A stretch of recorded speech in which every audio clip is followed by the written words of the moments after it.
Hey guys!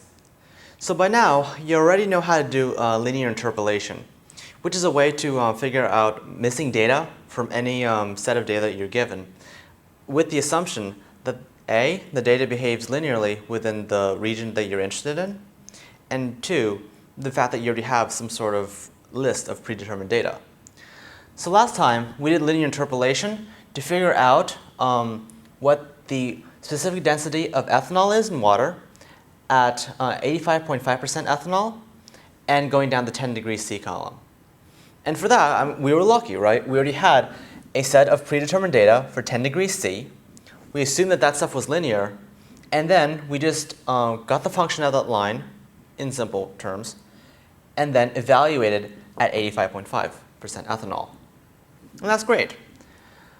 But let's say that instead of wanting the specific gravity of ethanol at 85.5 at some unknown weight percent ethanol, but some known temperature, and that's already listed on the table.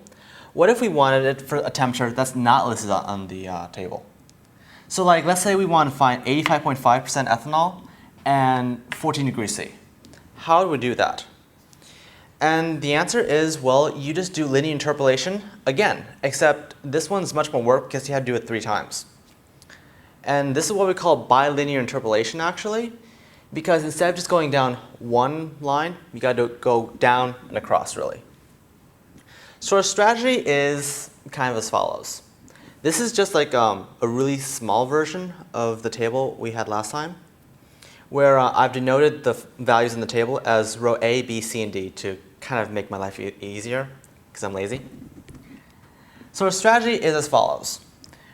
If we want to find the row at some intermediate weight and some intermediate temperature, so it's going to be, say, here, some row final that we want to get. Our goal is to first get 2 other specific gravities, namely the one here and here.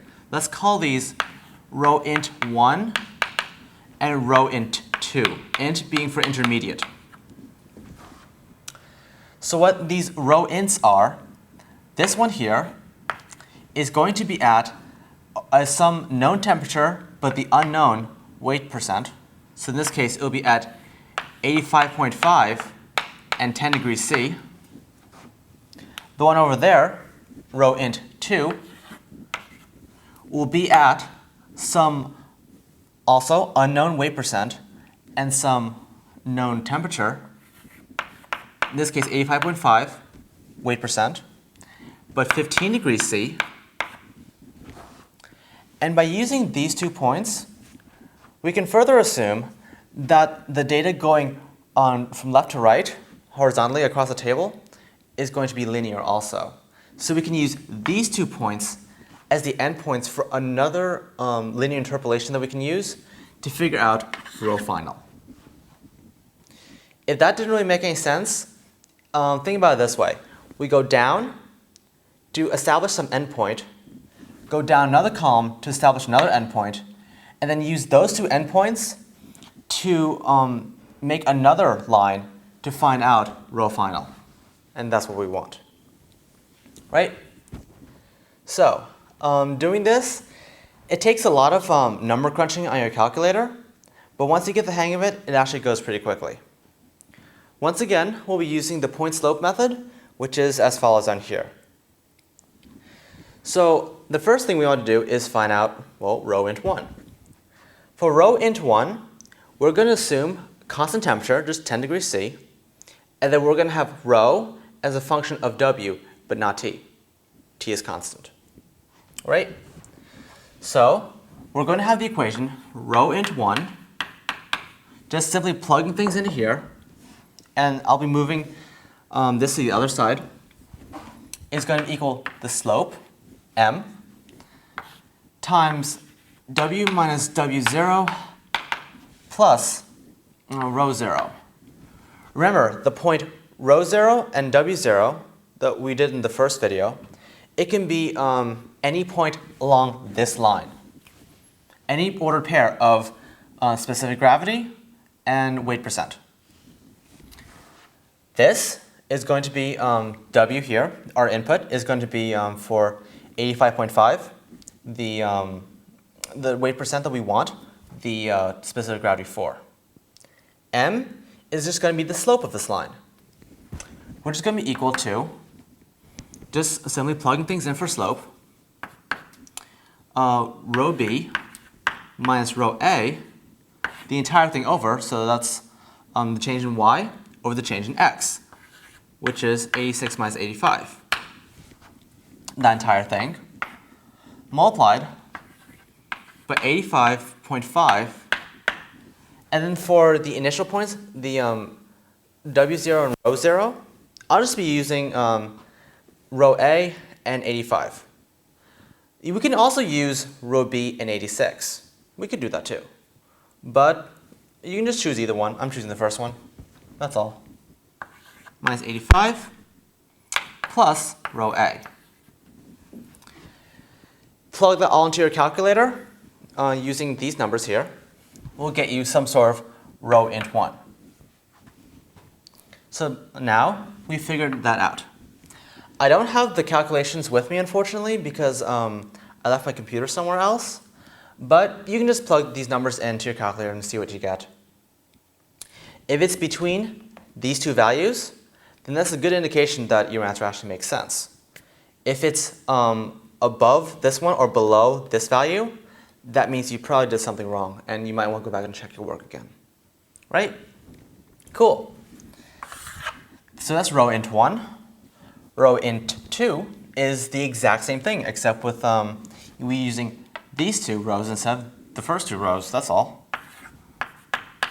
So rho int 2 is going to be equal, okay, instead of rho B minus rho A, rho B minus rho A, we're going to have rho D minus rho C.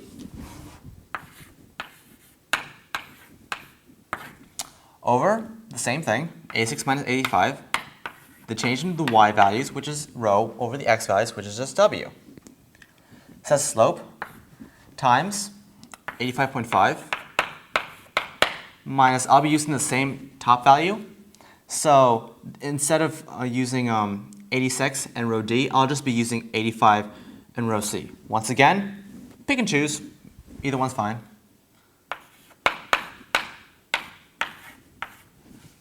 Plus rho C. And that'll equal some other number that you can just plug into your calculator and figure out. So by that, sorry about that. We have rho int 2. Cool. So we have this value done and this value done. Our last step is to assume that rho as a function of t at constant composition w, that's going to be linear also, right? So now that we have two endpoints of the line, we can go ahead and use regular linear interpolation to find out the middle point here, right? So that means we use the same exact formula. So you'll have rho final this time is going to be equal to what? Well, same thing. M times, but instead of w's this time, we're going to have t's.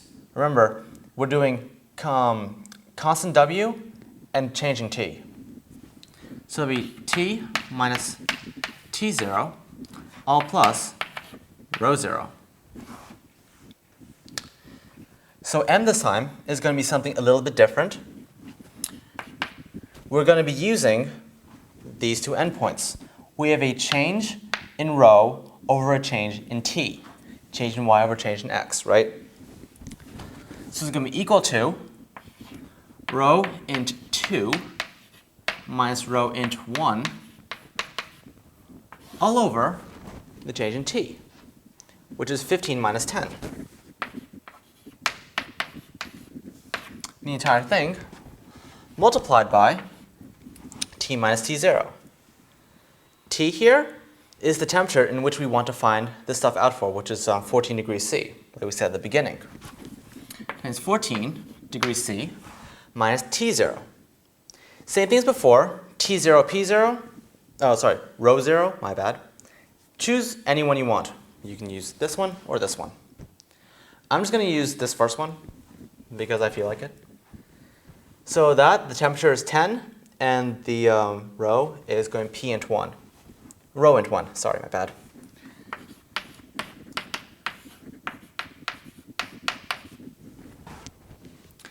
And finally, we just plug all that stuff into our calculator and find out some row final. And that's how you do bilinear interpolation. So as a recap, what we did was we went down one column to find out do linear interpolation to find out a specific gravity at an incorrect temperature, but the correct composition. And do the same thing with another one to establish two endpoints of a new function, which is going to be specific gravity as a function of temperature, a constant, a weight percent. So in other words, we go down, down, and then across to figure out row final. If this doesn't really make sense, watch this video over again. Similar to last time, the more you do it, the more sense it'll make. It's not too bad, actually. The only tricky part is plugging all these guys into your calculator and making sure they're the right numbers, right? And also, if you want to work backwards, that is, given some temperature and row that you figure out, can you back out, say, like the weight percent ethanol? And the answer is yes. I'll leave this up to you to figure out, actually, but it's very similar to what we did here. Actually, two of the steps, these first two steps, are going to be virtually the same. The last one, instead of solving for a row, you'll be solving for a W, and that's all. Right? So good luck with the rest of your lab, and I'll see you guys next time.